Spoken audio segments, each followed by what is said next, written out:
ॾखण लॻो ॻोठ हुलिया जे रहवासण पुलिस अहलकार जी बेवा घरवारी हनीफा हुलियो जो पंहिंजे अज़ीज़ रहीम बख़्श हुलियो ख़िलाफ़ एहतजाज। बेवा हनीफा हुलियो मीडिया अॻियां दाईंदे चयो त मुंहिंजे घर जी घिटी जो रस्तो अबनि ॾाॾनि खां असांजो आहे, जंहिंजो खातो बि असां वटि मौजूदु आहे। बा असर रहीम बख़्श हुलियो असां सां नाजाइज़ करे असांजो घर जो रस्तो बंदि करे छॾियो आहे। असांजे लंघर वारो घिटी बाबति कोर्ट सॻोरीअ बि फ़ैसिलो असांजे हक़ में ॾिनो आहे।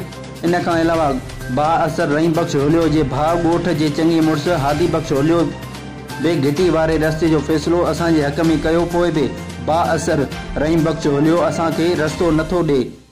उन्हनि एहतजाज कंदे SSP शिकारपुर कामरान नवाज़ ऐं ॿियनि वस वारनि खे अपील कंदे चयो त असां सां इंसाफ़ कयो वञे। ॿी सूरत में हुन चेतावनी ॾींदे चयो त इंसाफ़ न थियो त SSP ऑफिस आॾो क़ुर पाक खणी बचड़नि समेत एहतजाज कयो वेंदो। रिपोर्ट शाहिद दारेजो, सिटी न्यूज़ ॾखण।